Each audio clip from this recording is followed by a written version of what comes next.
Hi everyone, welcome to the Highlights from Ukraine podcast, your daily audio summary of the latest news reported in the Ukrainian media. My name is Artem, and here is the news. 755 days less the Russian invasion of Ukraine. Contact group for the defense of Ukraine in the Ramstein format met yesterday, reports Ukrainska Pravda. The Ramstein format, also known as Ukraine Defense Contact Group, unites defense ministers and other high-level officials from over 50 countries that provide military support to Ukraine or consider doing so. US Secretary of Defense Lloyd Austin, opening the meeting, promised that the United States will continue to support Ukraine's military efforts against Russia.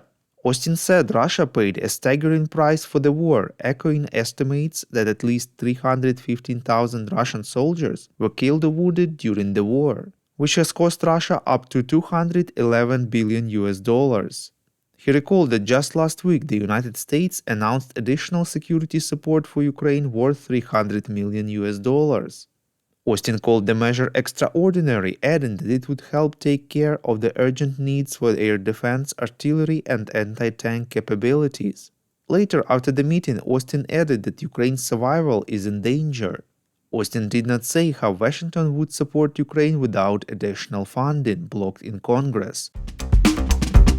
Following the results of the meeting, Rustem Umerov, the Minister of Defense of Ukraine, said that Kyiv will be supplied with more ammunition and missiles for air defense systems, reports RBK Ukraine. Umerov said that Ukrainian delegation presented the action plan for 2024 and voiced the critical needs of the defense forces of Ukraine. According to him, the Ukrainian military experienced a critical need in ammunition, and partners informed about the aid packages, which include shells of different calibers. Another need that partners promised to help with is air defense missiles. Umerov added that Ukraine was working jointly with the US, Denmark, Belgium, the Netherlands, and Romania to receive the F-16 fighter jets as soon as possible. We would really appreciate if you could recommend us to your friends and family, as well as share information on social media.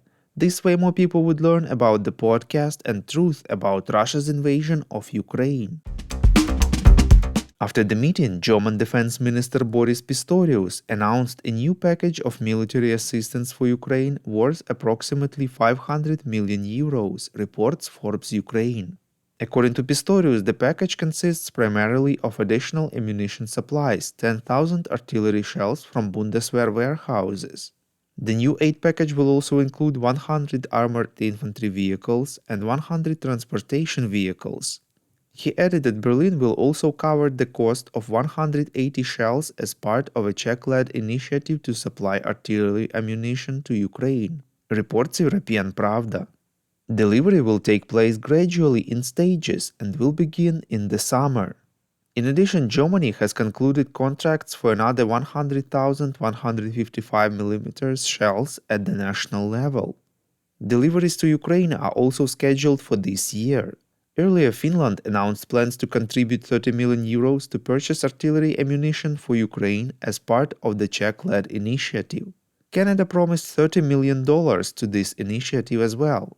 Ottawa will also supply Kyiv with night vision devices worth more than $5.5 million. Canadian Defense Minister Bill Blair has suggested that Canada and other partners could purchase Ukrainian-made drones for Ukraine's military as well as for their own defense needs, reports Ukrinform. Quote, "I don't think anybody knows better how to fight the Russians than the Ukrainians," unquote, Blair said. The Ministry of Defense of Ukraine announced that they plan to open 27 recruiting centers in the regions in the first half of 2024, reports Hromadske. According to the ministry's representative responsible for recruiting, Oleksiy Bazhevets, the idea is to make the recruitment process as transparent as possible and expand its geography.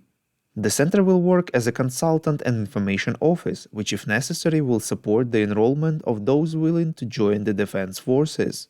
One of these centers was opened in Zaporizhia on 19th of March. It will be staffed by 2 civilian employees who, according to the Ministry of Defense, cannot issue conscription notices, so their function will be purely communicative.